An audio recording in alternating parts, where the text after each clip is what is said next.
Welcome to my channel. కథను వ్రాసినవారు Srikrishna, narrator Priyadarshini.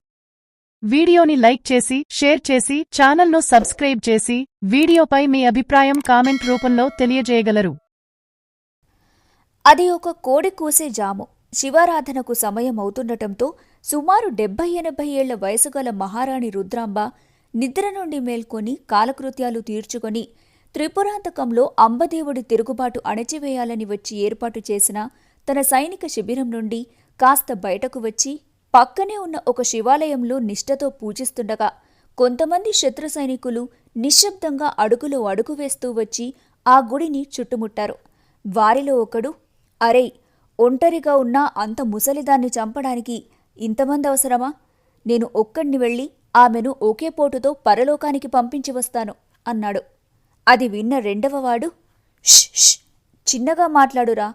ఒకే పోటుకు పరలోకానికి పంపడానికి ఈ రుద్రాంబ అబల కాదు, ఆడపులి. పులిని ఏమరపాటుగా ఉన్నప్పుడే వేటాడాలి కాని ఎదురుపడి పోరాడాలని అనుకోకూడదు. అది పంజా విసిరిందో మన సంగతి అంతే" అన్నాడు. అది విన్న మొదటివాడు నిర్లక్ష్యంగా నవ్వి ఆ గుడి చుట్టూ అంతా తమవారే ఉన్నట్లు నిర్ధారించుకొని ఇక ఆ ఆడపులి ఎటూ తప్పించుకోలేదని నిశ్చయించుకొని తన మూలలో ఉన్న చిన్న కత్తె తీసుకొని రుద్రాంబ దగ్గరకు వెళ్లాడు.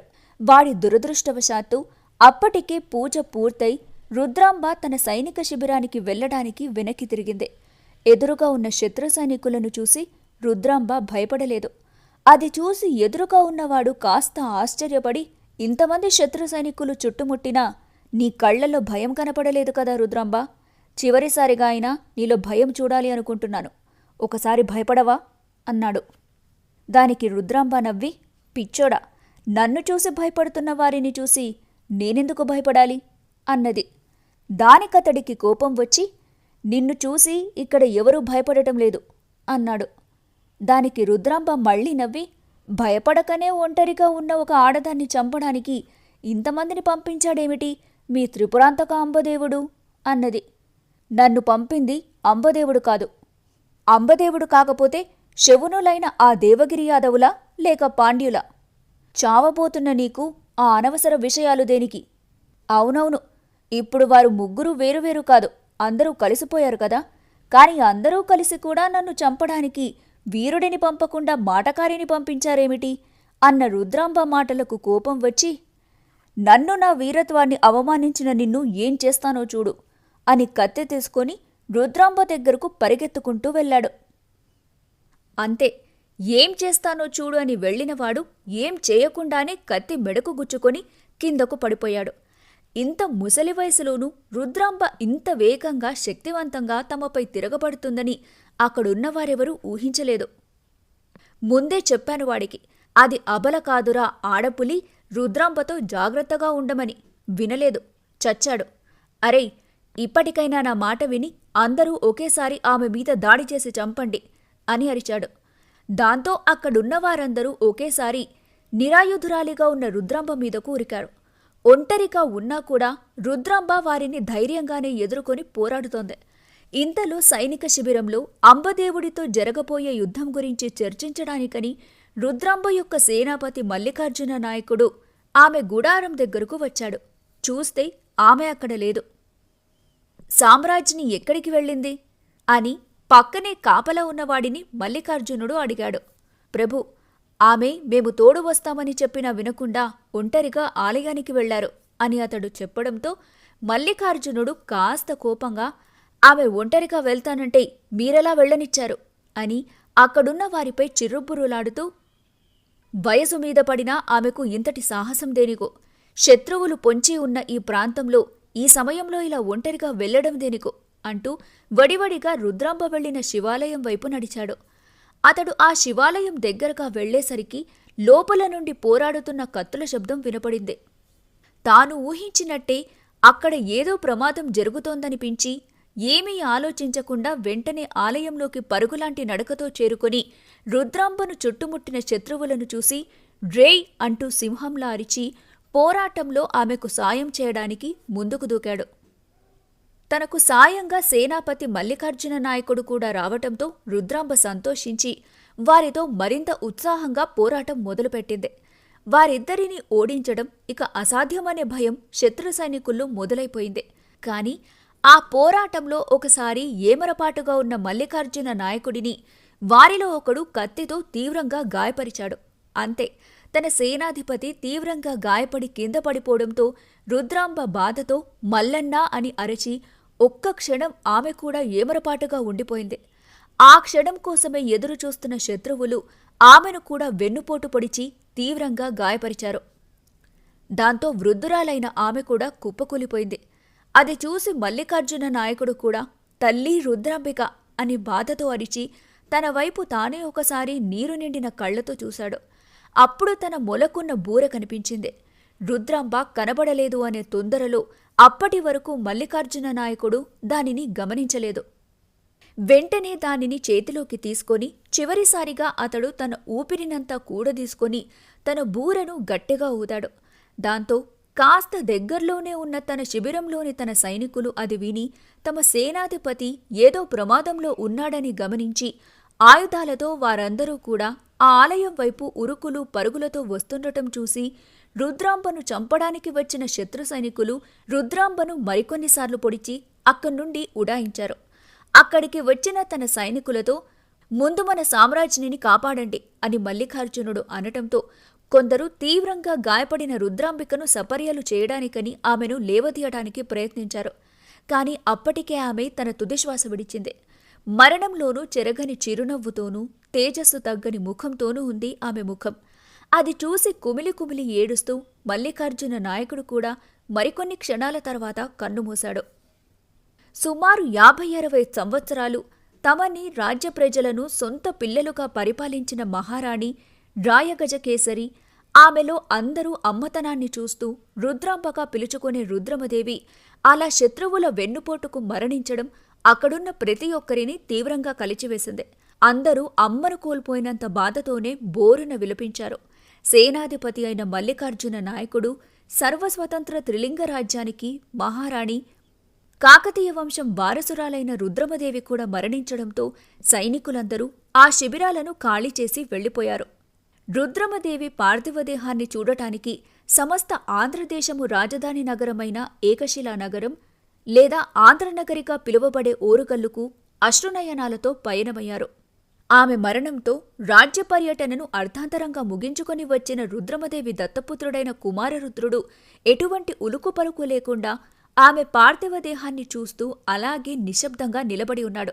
ఎవరు పలకరించినా అతడు ఏమీ మాట్లాడలేదు. ఒక మౌనమునిలా నిలబడి ఉన్నాడు.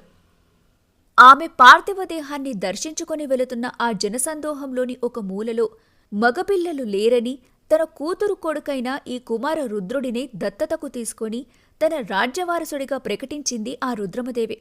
ఆమె మరణానికే ఇంతలా ధైర్యాన్ని కోల్పోయి బేలగా మారిపోయిన ఈ బాలాకుమారుడా ఈ ఆంధ్రరాజ్యానికి కాబోయే మహారాజు, ఇతడి సామర్థ్యమేంతో చూద్దాం అంటూ ఎప్పటినుంచో విధిలేని పరిస్థితుల్లో కాకతీయులకు సామంతులుగా బతుకుతున్న ఇద్దరు సామంతులు నెమ్మదిగా గుసగుసలాడారు. కుమారరుద్రుడు మౌనంగానే రుద్రమదేవి కర్మక్రియలన్నీ పూర్తి చేసి మౌనంగానే రోజులు వెళ్లదీస్తున్నాడు. రోజులు అలాగే గడిచిపోతుండగా ఒకరోజు ఆడిదం మల్లు అని అత్యంత నమ్మకస్తుడైన ఒక సేనానాయకుడు కుమారరుద్రుడు దగ్గరకు వచ్చి, ప్రభు, రాజ్యం చుట్టూ ఉన్న శత్రువులు ఎప్పుడెప్పుడు ఈ త్రిలింగ రాజ్యాన్ని కబలిద్దామా అని సరైన అవకాశం కోసం ఎదురుచూస్తూ కాచుకుని కూర్చున్నారు. ఇలాంటి పరిస్థితుల్లో మీరు ఇలా మౌనంగా ఉండటం మంచిది కాదు.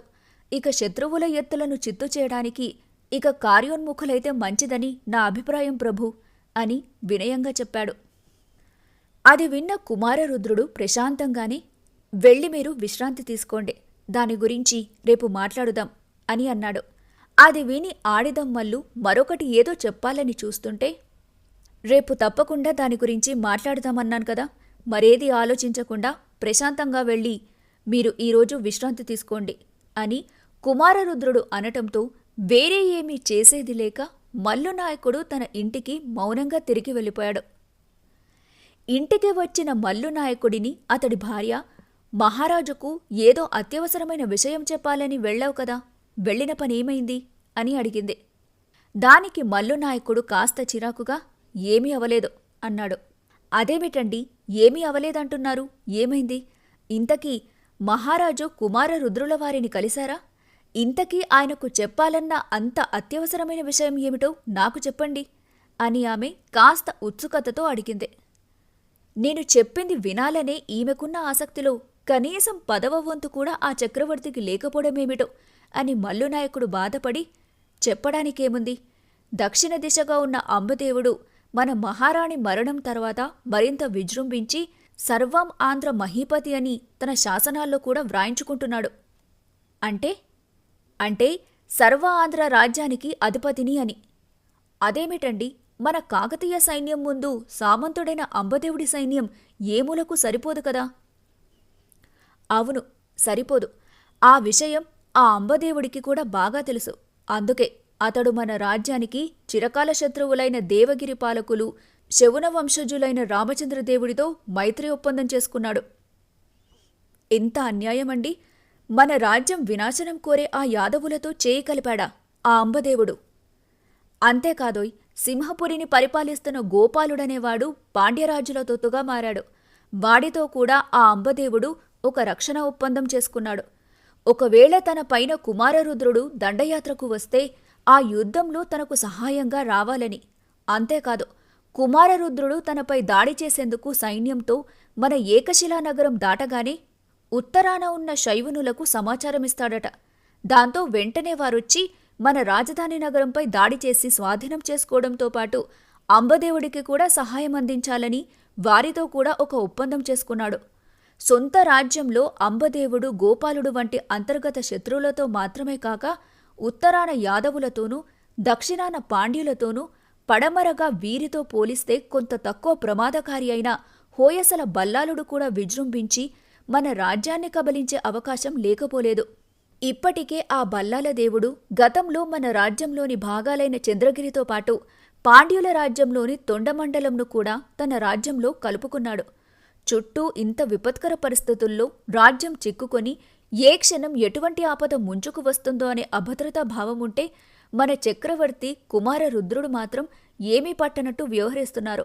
ఇదే నా బాధ అని కుమారరుద్రుడికి చెప్పాలనుకున్న విషయం తన భార్యకు చెప్పాడు మల్లునాయకుడు. అది విని అతడి భార్య, ఇప్పుడు ఏం చేద్దామనుకుంటున్నారండి అని అడిగింది. రాజుగారి ఆజ్ఞ లేకుండా నేనేం చేయగలను చెప్పు? రాజు ఆజ్ఞ ఇస్తే వెంటనే నేను నా సైన్యంతో వెళ్లి తిరుగుబాటులన్నీ అణగదొక్కి మన ప్రభువుకు శత్రువనేవాణ్ణి లేకుండా చేసేస్తాను. కాని ఏం చేద్దాం? ఈ విషయం చెప్పాలని వెళ్తే రేపు రమ్మని చెప్పాడు. చూద్దాం ఆయన రేపు ఏం చెబుతాడో అని మల్లునాయకుడు కాస్త ఉద్రేకంతో అన్నాడు. సరేలేండి, ఈరోజు విశ్రాంతి తీసుకోమని మన మహారాజు కుమారరుద్రుడు చెప్పాడు కదా, చూద్దాం రేపు ఏం చెబుతాడో అని తన భార్య చెప్పింది విని ఏం చెబుతాడో ఏమిటో అని నిట్టూర్చి తన పనిలో మునిగిపోయాడు ఆడిదం మల్లునాయకుడు. ఆ రాత్రి గడిచి తెల్లారిందే. ఉదయమే మహారాజు కుమారరుద్రుడు పిలుచుకొని రమ్మన్నాడు అని భటులతో కబురు రావటంతో మల్లునాయకుడు ఆదరాబాదరాగా రాజభవనం వైపు నడిచాడు. అక్కడప్పటికే కుమారరుద్రుడు ఎక్కడికో వెళ్లడానికని బయలుదేరి సిద్ధంగా ఉన్నాడు. అక్కడికి వచ్చిన మల్లునాయకుడితో ఇక బయలుదేరుదామా అని అతణ్ణి అడిగాడు. తన ప్రభువు ఏం చేయమంటే అది చేయడానికని ఎప్పుడు సిద్ధంగా ఉండే మల్లునాయకుడు ఎక్కడికి ప్రభు అని కూడా అడగకుండానే అలాగే వెళ్దాం ప్రభు అని అన్నాడు. కుమారరుద్రుడు అందుకు సరే అన్నట్టు తల ఊపి తన రథంపై ఎక్కి కొంతమంది అనుచరులు తన వెంట తనకు రక్షణగా కదలగా అతడు రాజధాని నగరాన్ని విడిచి దక్షిణ దిశగా వెళ్లారు. చాలా దూరం వెళ్ళాక ఒక అటవీ ప్రాంతంలోకి వెళ్లారు. అలా ఆ అడవిలో కొంత దూరం వెళ్ళాక అడవి మధ్యలో ఒక మైదాన ప్రాంతానికి వారు చేరుకున్నారు. అలా వారు చేరుకుని కొంత సమయం ఎదురు చూశాక నల్లటి ముసుగులు ధరించిన కొంతమంది వచ్చి కుమారరుద్రుడు ముందు నిలబడ్డారు. అసలక్కడ ఏం జరుగుతుందో అర్థం కాక మల్లునాయకుడు అయోమయంగా చూస్తూ నిలబడి ఉండిపోయాడు. ముసుగులు ధరించిన వారిలో ఒకడు కుమారరుద్రుడు దగ్గరకు వస్తున్నాడు. ఆ వస్తున్న వ్యక్తి కళ్ళు మల్లునాయకుడికి ఇంతకు ముందే పరిచయమున్నాయి. కాని అవి తప్ప వేరే ఏమీ ఆ వ్యక్తి ముఖంలో కనబడటం లేదు. అతడలా వచ్చి కుమారరుద్రుడికి నమస్కారం తెలియజేసి ముఖం మీద ఉన్న ముసుగును గడ్డం కిందకు లాగాడు ఆ వ్యక్తి. అతన్ని చూడగాని మల్లునాయకుడు మరింత ఆశ్చర్యంతో కళ్ళు పెద్దవి చేసి, గన్నారెడ్డి నువ్వా అని అరిచాడు. అవు, గోన గన్నారెడ్డినే. చెప్పురి మల్లునాయక, ఎట్లున్నారు అని మల్లునాయకుడిని అడిగాడు. దానికి మల్లునాయకుడు తెప్పరిల్లి చూస్తూ ఉండిపోయాడు. అప్పుడు కుమారరుద్రుడు, గన్నారెడ్డి మామ, రుద్రసేనలు యుద్ధానికి సిద్ధమా అని అడగ్గా, కాకతీయ వారసులు చెప్పుడు వారి నమ్మిన బంటు గీ గోన గన్నారెడ్డి జేయకపోడునా?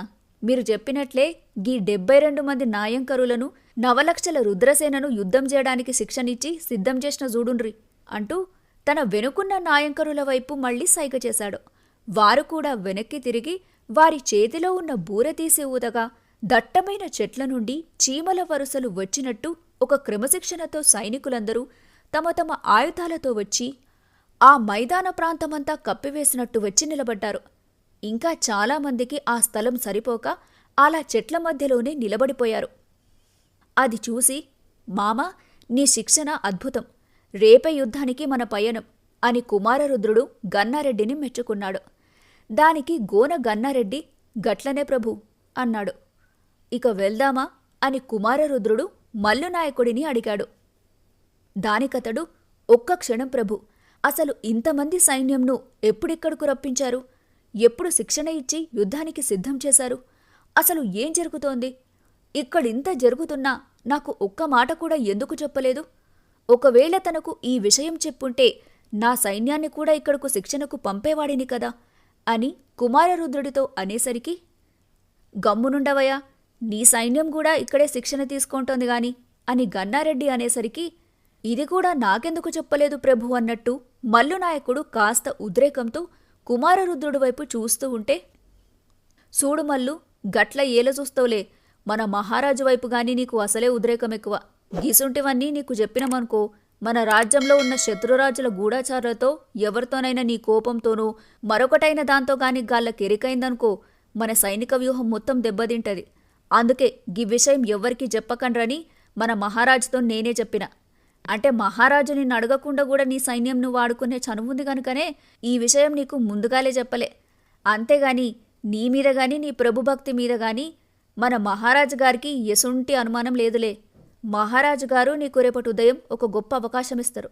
గప్పుడు నీ సత్తా ఏందో శత్రువులకు చూపించి రావాలే, సరేనా అని గన్నారెడ్డి విషయం చెప్పేసరికి, నిజమే, తనలాంటి ఆవేశపరుడి నోటి నుండి ఈ రహస్యం శత్రువులకు విషయం తెలిస్తే మరేమైనా ఉందా?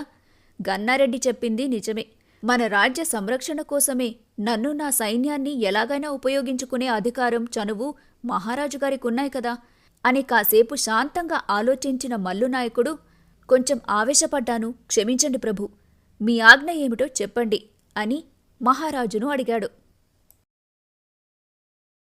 ఈ ఎపిసోడ్లో రుద్రమదేవి పాత్రలో మీరు ఏ నటిని ఊహించుకున్నారో కామెంట్ చేయండి. చూద్దాం ఎంతమంది నేను అనుకున్న నటి పేరును చెబుతారో.